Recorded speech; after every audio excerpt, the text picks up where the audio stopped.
श्री स्वामी समर्थ. श्री गुरुदेव दत्त. एक दिवस मृत्यूदेवतेने आपल्या दूताला धर्तीवर पाठवले होते. एक स्त्री मरण पावली होती. तिचा आत्मा आणायचा होता.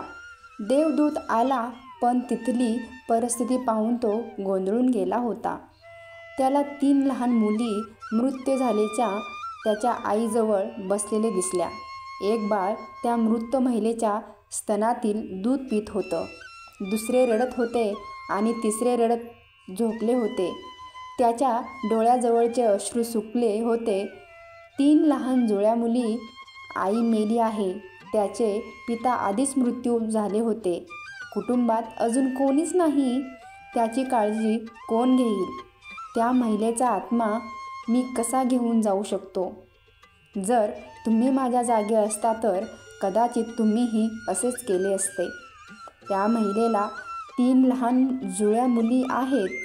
एक अजून तिच्या स्तनाला जोडलेले आहे, दुसरी रडत झोपी गेलेली आहे आणि तिसरी तशीच तिच्या आईजवळ पडून होती. अशी परिस्थिती बघून मला त्या 3 मुलींची दया आली होती. दूताने मृत्यूदेवतेला विचारलं, आपण त्या बाईला अजून थोडे दिवस जगू शकतात का?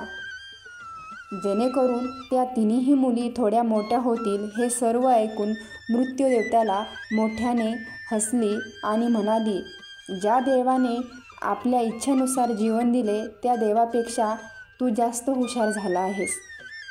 देवाला सर्व माहिती असतं, तरीही तू असं कसं बोलू शकतोस? याची तुला शिक्षा होईलच, आणि शिक्षा म्हणजे तुला पृथ्वीवर फेकून दिले जाईल आणि तू तुझ्या या मूर्खपणावर 3दा हसल्याशिवाय परत येऊ शकणार नाहीस. मग देवदूताला जमिनीवर फेकण्यात आले होते. तिथे एक चपराशी व्यक्ती उबदार कपडे आणि ब्लँकेट घेण्यासाठी बाजारात जात होती. वाटेत त्याला एक माणूस नग्न अवस्थेत दिसला. तो दूतच होता. त्याला त्या व्यक्तीची खूप दया आली. आपल्या मुलासाठी उबदार कपडे आणि ब्लँकेट घेण्याऐवजी त्याने देवदूतासाठी कपडे आणि ब्लँकेट विकत घेतले होते. तो देवदूत माणूस म्हणाला, माझ्याकडे घर नाही, कुटुंब नाही आणि राहण्याची व्यवस्थासुद्धा नाही. या भयंकर थंडीत मी काय करू? त्यावर चपराशी म्हणाला, काळजी करू नकोस, तू माझा आहेस. माझ्या घरी राहा, पण माझ्या मुलासाठी आणि माझ्या बायकोच्या कपड्यासाठी आणलेल्या पैशातून मी तुमच्यासाठी ब्लँकेट आणि कपडे घेतले आहेत आणि मी आता रिकाम्या हाताने घरी जातोय. त्यामुळे माझी पत्नी नक्कीच रागावेल. चांगली बोलू देत किंवा वाईट असेल, पण तुम्ही काळजी करू नका. काही दिवसात सर्व काही ठीक होईल. चपराशी किंवा त्याच्या पतीला अजूनही माहिती नव्हतं की आपल्या घरी देवदूत आले आहेत. यानंतर आनंदाचा महापूर येणार आहे. चपराशी दूताला घेऊन घरी पोहोचला आणि घडलेली सर्व घटना पत्नीला सांगितली. ती रागाने चिडली आणि खूप वाईट बोलून गेली. आणि त्या दिवशी देवदूत पहिल्यांदा हसला. तेव्हा मोचीने देवदूताला विचारले, तुला हसायला काय झालं रे? तेव्हा देवदूत म्हणाला, जेव्हा मी 3 वेळा हसेन तेव्हा तुम्हाला सांगेन. देवदूत येताच घरात सुखाची हजारी दारे उघडणार होती. पण त्यात मोतीचाही दोष नव्हता. त्याला वाईट वाटत होते, पण त्याला फक्त मुलाचे कपडे आणि ब्लँकेट गेलेले दिसत होते. काय हरवले ते त्याला दिसत होते, पण त्याला काय मिळाले ते त्याला दिसत नव्हते. मी देवदूत असून त्याची पत्नी आपल्यावर चिडत आहे हे बघून त्याला हसायला आले. 10 दिवसात मोतीने त्याचे सर्व काम देवदूताला शिकवले. अवघ्या 10 दिवसात आणि अवघ्या काही महिन्यातच तो खूप चांगल्या प्रकारे चप्पल बनवायला शिकला. त्याचे चप्पल खूप प्रसिद्ध झाले. पूर्ण देशभर ही गोष्ट पसरली की अशी चप्पल बूट इतर कोठेही बनत नाहीत. एक दिवस बादशहाचा एक माणूस आला आणि म्हणाला की हे चामडे खूप किमती आणि मौल्यवान आहेत, ते सहजासहजी तर कोठेही मिळत नाही. कोणतीही चूक करू नका आणि सम्राटासाठी यातून बूट बनवण्याची आहेत. मी पुन्हा एकदा सांगत आहे, बूट बनवायची आहे, चप्पल नाही. त्यावेळे अशी प्रथा होती की माणूस मेला की त्याला चामड्याने झाकले जायचे.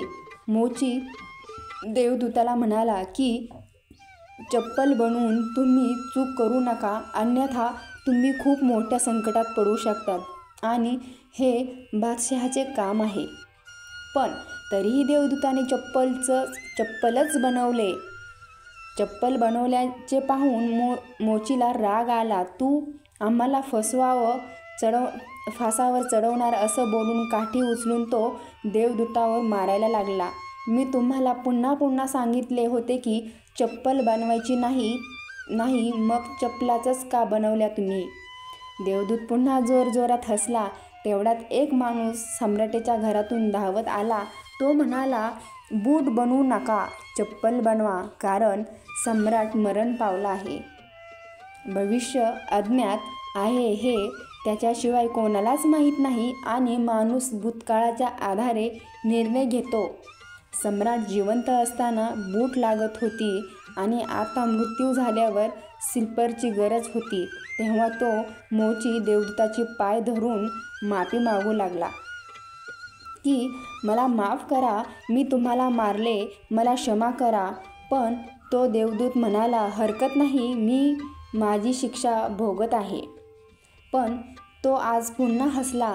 मोचीने पुन्हा विचारले की हसण्याचे कारण काय? मी 3दा हसीन तेव्हा सांगीन.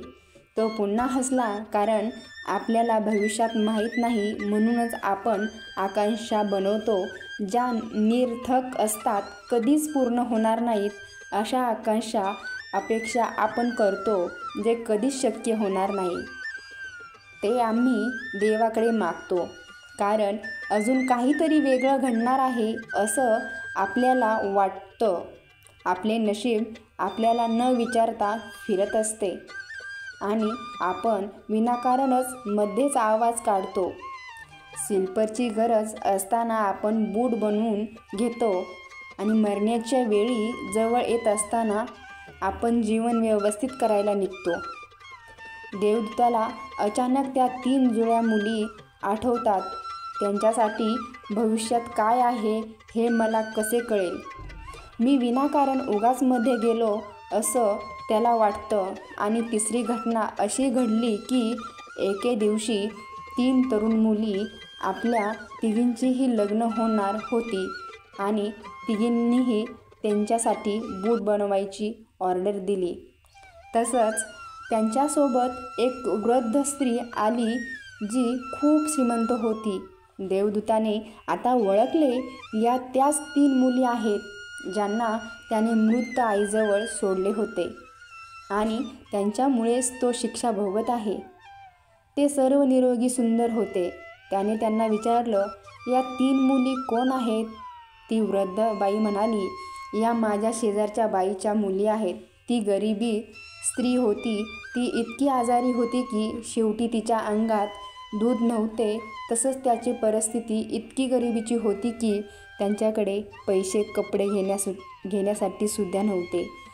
फक्त 3 जुळ्या मुली होत्या. त्यांना दूध पाजत असताना तिचा मृत्यू झाला. पण मला या 3 चिमुकल्या मुलींची दया आली. मला मूलबाळ नाही आणि म्हणूनच मी खूप प्रेमाने या 3 मुलींचा सांभाळ करत होते. आई जिवंत असती तर या 3ही मुली गरिबी, उपासमार आणि दारिद्र्यातच वाढल्या असत्या. आई मरण पावली म्हणून या 3 मुली मोठ्या संपत्ती आणि समृद्धीत वाढल्या आणि आता या तिघीही त्या वृद्ध महिलेच्या सर्व मालमत्तेचे मालक आहेत आणि त्यांचे लग्न सम्राटाच्या कुटुंबात होत आहे. देवदूत तिसऱ्यांदा पुन्हा हसला आणि त्याने मोचीला सांगितले की ही 3 कारणे आहेत माझ्या हसण्याची चूक माझीच होत. नीती महान आहे. आपण जेवढे पाहू शकतो तेवढेच आपण पाहतो आणि जे पाहू शकत नाही त्यांचा विस्तार खूप महान आहे. आणि आपण काय पाहू शकतो यावरून आपण कोणत्याही अंदाज बांधू शकत नाही. मी माझ्या मूर्खपणावर 3दा हसलो आहे. आता माझी शिक्षा संपली आहे आणि आता मी जातो, असं तो मोचीला बोलून निघतो. देव जे काही करतो ते चांगल्यासाठीच करतो. भक्तांनो, आपल्याला आजच्या कहाणीतून हे शिकायला मिळतं की आज घडलेल्या घटनांवरून आपण हे ठरवू शकत नाही की भविष्यात हे आपल्यासाठी चांगले आहे की वाईट आहे. याचे उत्तर भविष्याच्या गर्भातच दडलेले आहे.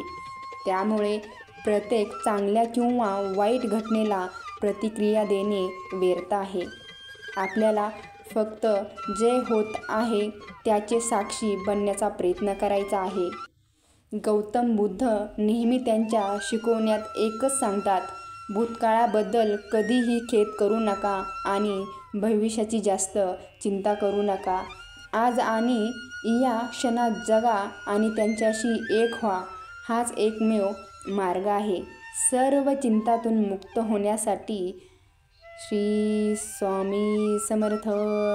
श्री गुरुदेव दत्त. चला, आजचा व्हिडिओ पूर्ण पाहिल्याबद्दल मी तुमची मनापासून खूप खूप आभारी आहे. असेच नवनवीन व्हिडिओ पाहण्यासाठी आपल्या आनंदी स्वामी भक्ती या चॅनलला सबस्क्राईब नक्की करा. आणि हो, कमेंटमध्ये श्री स्वामी समर्थ लिहायला विसरू नका. धन्यवाद.